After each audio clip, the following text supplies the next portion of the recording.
Hey guys, today we're going to be going over an excerpt from the making of Return of the Jedi. Today we're going to talk about George Lucas, Lawrence Kasdan, and a few more of his crew, namely Kazanjian, talking about Vader taking his mask off at the end of the film. This was the part of the movie that really pulled on all the heartstrings. It's when Vader sacrificed himself for his son in the name of love, and essentially killed himself even faster in order to see his son with his own eyes. It was a beautiful moment, it was a beautiful scene, and it really encapsulated the arc of the Chosen One. So let's go over a few dialogue key moments that George had with Lawrence Kasdan and Kazanjian, and then we can talk about it and go into a bit of detail. You're going to learn some stuff that, well, I learned stuff that I never knew before. So without further ado, let's get to it. George says, well, maybe one. I want to see you without the aid of this machine. I want to reject the machine. When we take off his mask, we will change his voice to a much weaker version of the same thing. It will be much older. Kasdan says, I just don't want you to go too soft on it. I'm not going to have any influence on it, but I just wanted to tell you, don't pull back too much. If when you take off the mask and he's not a bad-looking guy, it's a real cheat. George replies, it has to be a real father. It's got to be like your father when the mask comes off. Otherwise, it doesn't work. The whole point is he might have been able to live without all that stuff, but he would have been a weak pile of nothing. Now that he was on the dark side, he wanted to be greedy. He wanted to have all this. He relied on the machine. The whole machine thing becomes a partial metaphor for the dark side of the Force, which is machines have no feelings. So this for me is pretty cool. I didn't really think of it all that much like that Anakin could have survived without the suit, but he would have been a pile of nothing. So right here, I feel like George imbues the idea that how Vader could have survived this whole time without the machinery is actually something I never knew.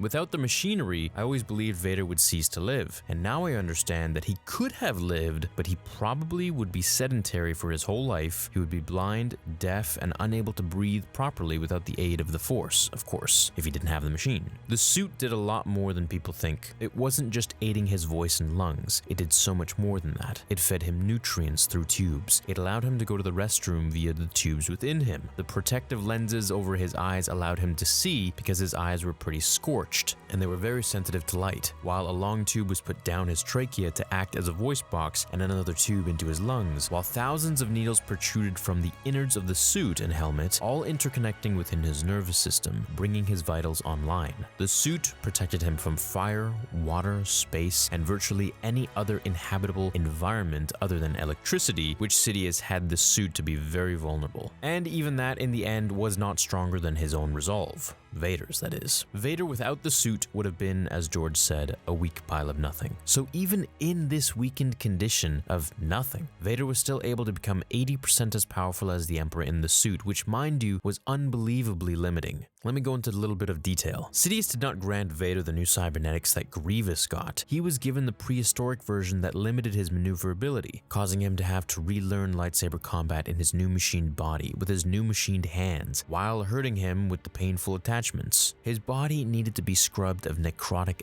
dying flesh by droids, where he was reduced to just a stump hanging in mid-air in a medical chamber, as we can see in some of the Dark Horse comics that I've also covered in the past. And beyond all of that, the lights of his control box and loud breathing prevented him from sleeping properly, if at all. And on top of that, let's toss the fact that he was filled with sorrow and depression for killing his wife and destroying his once much better in comparison life. To which I still think that Anakin was quite the slave. I mean, he was a slave to Watto as a little boy, then he was a slave to the Jedi and the Republic, and then he was a slave to his new master, Darth Sidious. And in the end, he died. He really had like a few minutes of peace when he saw Luke for the first time with his own eyes, and that was it. Vader was truly the most powerful being in the universe given his circumstances, and had anyone else gone through what he had gone through and lived the way that he now lived, they wouldn't have survived, I believe, except perhaps the Emperor himself. But that's the interesting part, is that Vader had pain and anger to live off of, to keep him going, whereas the Emperor was just an extremely hateful and dark guy. But it's not like he had love for anybody that was then killed and, you know, when it was done by his own hands. I feel like a lot of us who have loved and lost love, we know that pain,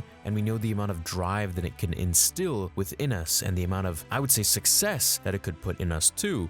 by the amount of perseverance and emotion that we transfer that energy into the proper things that, let us do our life. And I feel like this is the exact same thing that Vader was doing, was that with the loss of Padme, he basically fed off of that pain and that anger and used it to become more powerful, more commanding, and in return to constantly persevere in the hopes that he could one day learn how to bring his wife back from death, which of course never happened. They then went on to discuss giving Anakin a beard when the helmet came off, which I'm really glad they didn't, because it wouldn't make sense for Anakin, after all the burns, to be able to grow hair back. Kind of like the eyebrows that they had for him in the 80s, which they eventually erased in the special editions later on. They go on to say a few more things. Kazanjian says, "Is there any electronics or wiring just under the skin of the mask? Do we have to deal with that?" Where George says, "Well, we have to deal with it so that a 7 or 8-year-old kid will say, 'Gee, isn't that too bad about that man?' We have to elicit sorrow at this point, not repulsion. We want to make him as realistically screwed up at this point as possible without going too far." I mean, the truth of it is, we went overboard on the whole thing of the last picture. It wasn't supposed to be that grotesque. As a matter of fact, you weren't supposed to see any of that at all. It was supposed to be a total silhouette. Whereas Marquand says, "I think it will work well. I think that his face will look great." So here, George, I think, is speaking of that scene in Empire Strikes Back where Vader has his helmet put back on his head in his chamber with Admiral Piet waiting to speak with him. That scene apparently was supposed to be just a silhouette, but ended up giving us those memes with the ice cream cone and Vader's noggin. Now, the interesting part about that is that Vader actually would kill anybody who would see him without his helmet on, even clone troopers and stormtroopers, and there are many comics covering that too. So the fact that he kept Piet alive is pretty interesting. I guess it was just,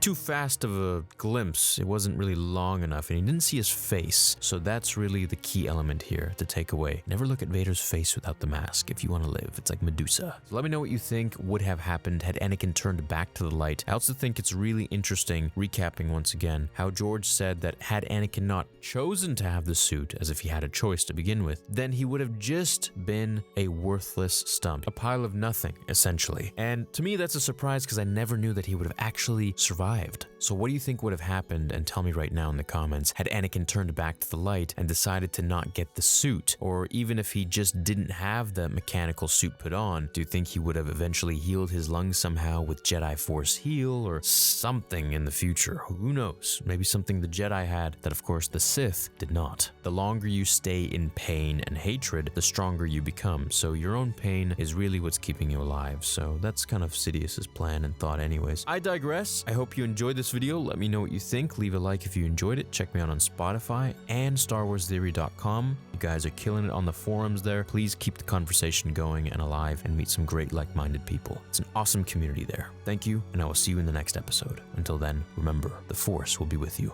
always.